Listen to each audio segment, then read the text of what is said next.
سرمزه او هسته بوده خدای خدایان. حکومت جمهوری اسلامی به اسلام و آخوند گره خورده. نمیشه که با رژیم آخوندی مبارزه کرد و با احکام اسلام در نیفتاد، چون آخوند اسلام رو سپر خودش میکنه. حکومت اسلامی با تکیه به اسلام سعی میکنه که قدرت خودش رو بر مردم حفظ کنه و برای همین به زیر کشیدن استبداد دینی به ناچار میشه در افتادن با دین و محدود کردن دین. میدونید که آخوندها بالای منبر دم از عدالت و مهر و صفای پیامبر و امامان میزنند، اما وقتی در مقابل مخالفین خودشون قرار میگیرند اون روی چهره محمد و علی رو نشون میدن. چهره واقعی اسلام رو اینجور موقعها باید دید.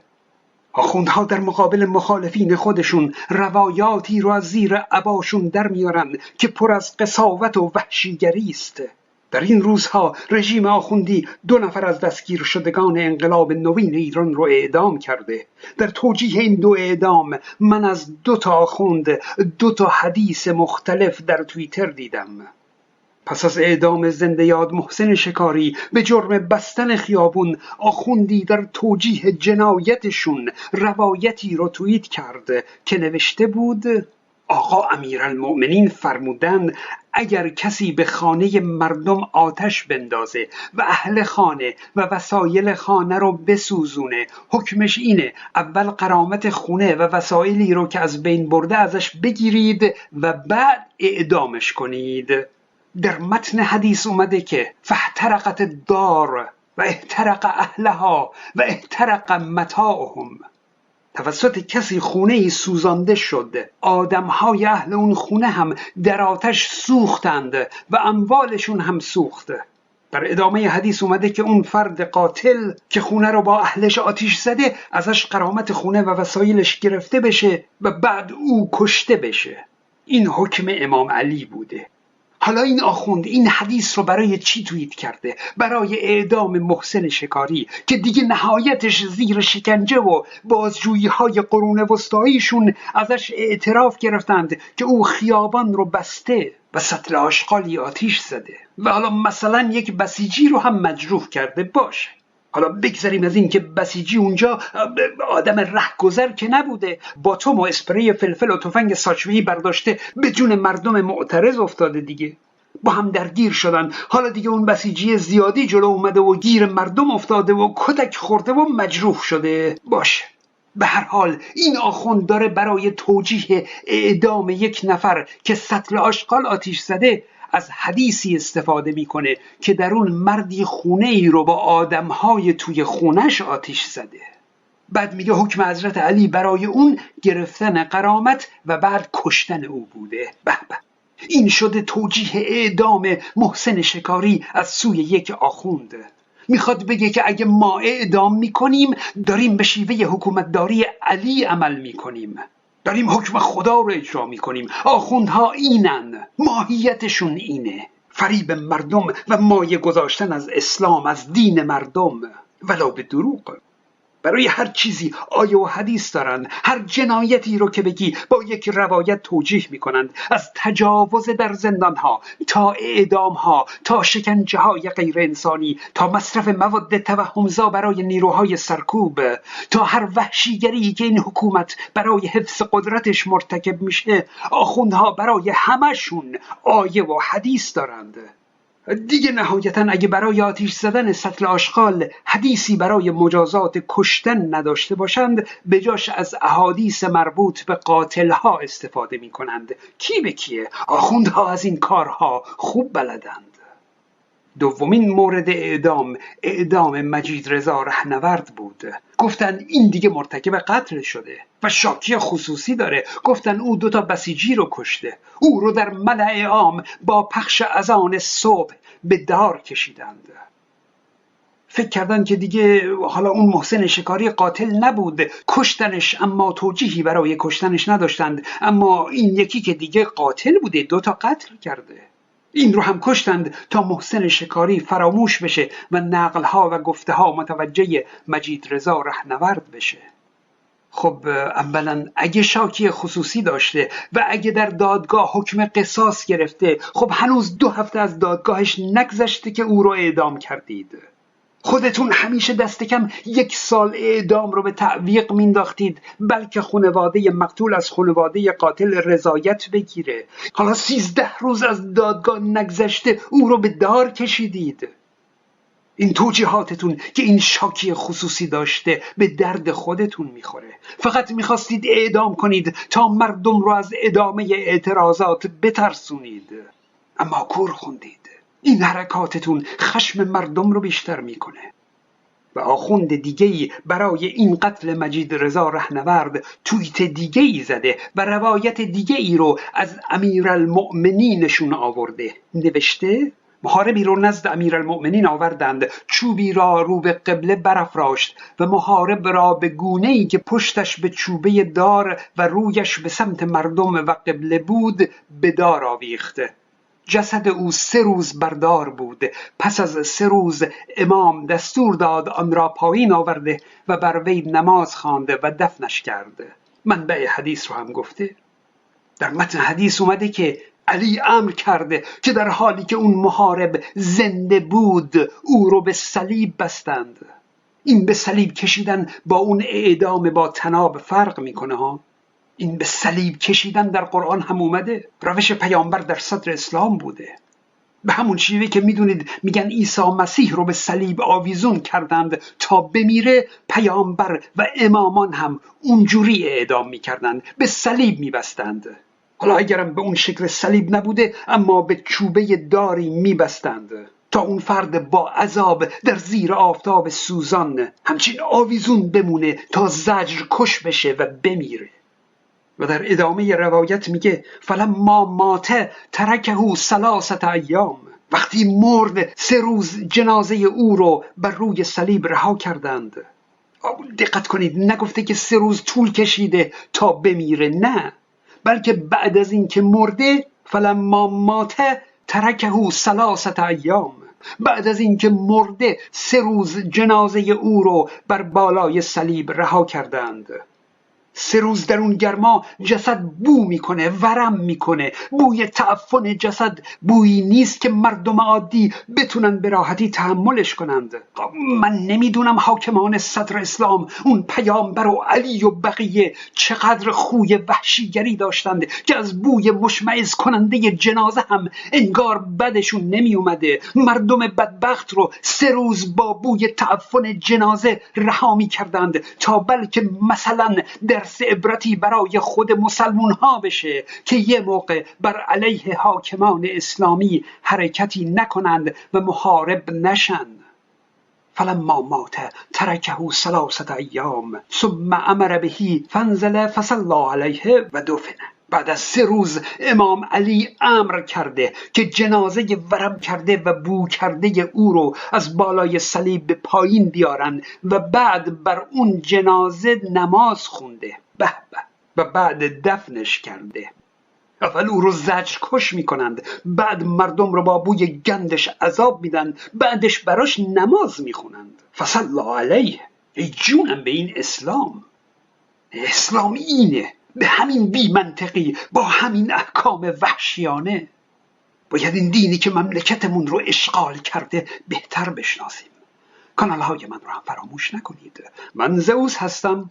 در واقع شما اگر به قرآن نگاه، اجازه بدید عرض کنم خدمتتون، انسان مدرن چه انسانی است؟ انسان مدرن اون انسانی نیست که مثل بنده کروات زد اینجا نشسته. انسان مدرن انسانی است که بعد از قرنها و هزارها تسلط دین و در تاریکی ماندن و راه به جایی نبردن و عقل رو تعطیل کردن و هوش انسان رو خوار شمردن بیدار شد و دست اولوالامر رو، یعنی دست ما بعد و طبیعه رو از زندگی خصوصی مردم کنار زد. اون انسان مدرنه و شروع کرد نگاه زمینی کردن و دریافت که انسان در این جهان تنهاست و دریافت که انسان برای خود دارای حق است و دریافت که انسان با حق از مادر متولد می شود. اما شما نگاه کنید به قرآن، انسان دارای هیچ حقی در قرآن نیست. چون سخن به این حوزه رسید عرض میکنم. یعنی انسان خداوند همه چیز او رو گرفته، مال او رو، جان او رو خریده، به او بهشت فروخته.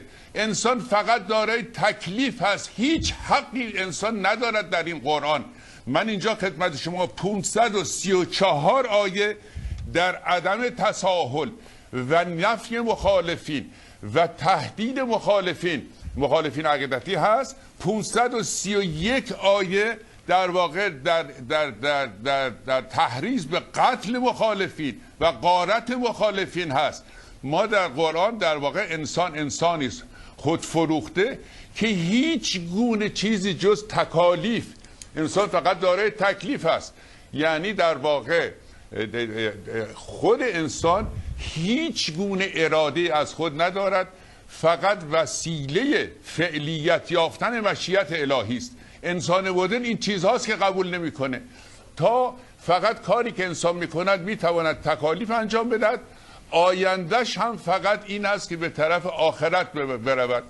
یعنی هیچ گونه انسان از خود دارای اراده نیست و انسان مدرن انسانی بود که آمد گفت آقا انسان با حق، با حقوق انسانی، که حقوق انسانی بعدها در موضوع حقوق بشر مدون شد که داره حقوق هست، یعنی حق بیان داره، حق انتقاد داره، حق تشکیل دستجات داره، حق مسافرت داره و تمام این حقوق انسانی. اینا هیچ کدام این اهل دین در واقع و اسلام به خصوص و فقه به خصوص اجازه هیچ کدام از اینها رو به انسان نداره. یعنی به صورت یک جمود نامحمود از 1300-400 سال پیش، چون در 2 قرن اول قرن کشتار و غارت مردمان بود.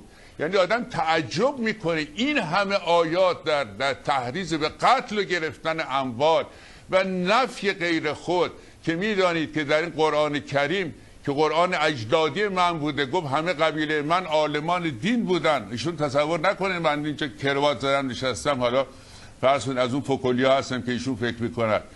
در این کتاب مستطاب از ابتدا تا انتها شما میبینید که کتاب وحشت هست، کتاب بیم هست و از 2 قرن نخستین که در واقع قرن خونریزی بود و قرن غارت بود و مدینه بزرگترین محل برده فروشی بود. یعنی انسانهای آزاد رو فقط به جرم اینکه اینها مسلمان نبودن میگرفتن، به زنجیر میبستن، با اموال مردم میبرن در اونجا و مسلمین زندگی میکردن.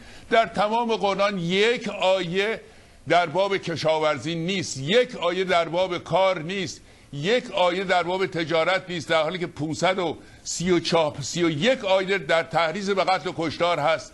اینها هم در واقع اون چه ما فقه میگوییم و فقهای محترم از اون دور آمدن، اینا همونطور که ایشون اشاره کردن گفتن کتاب الله، گفتن بزرگترین مآخذ فقه، به قول فرنگی ها میگن جورسپرودنس، این کتاب الله. خیلی خوب، کتاب خدا. بعد گفتن سنت رسول.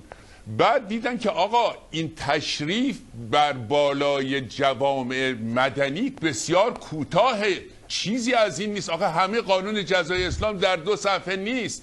نمیدونم کسی دستش برید دستش ببرید، کسی کش گردنش رو بزنی، نمیدونم 100 تا شتر بدی. از این حرفا دیدن که آقا آمدن دوباره عرض میشه اجماع و قیاس رو هم به میان انداختن که بتوانند فقهای بزرگ مثلا فرض کنید ابو حنیفه و اینها بتوانند یک چیزای استخراج بکنن که بشه جامعه مدرن رو باش اداره کرد. امروز دوست عزیز از لوح محفوظ از آسمان ها آمده است، اینها چنین چیزی رو بنده قبول ندارم، انسان مدرن هم عرض کردم قبول ندارد، به جهت اینکه آدم مؤمن در واقع کسی است که همه کمالات رو در دست داره. شما برای اینکه به تعالی قدم بگذارید بایستی از خود بیرون بیایید، از او جدا بشوید و بهش نگاه بکنید ببینید امر متعالی هست یا امر متعالی نیست.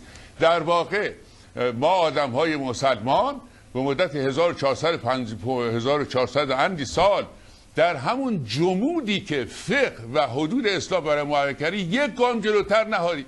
هیچ تغییری، هیچ در واقع پیشرفتی، هیچ امر متعالی و هیچ گونه اصلاحی در اسلام به واسطه این که اسلام تنها دینی است که گفته است که حتما اینها حرف خداست و حتما امر آسمان آمده.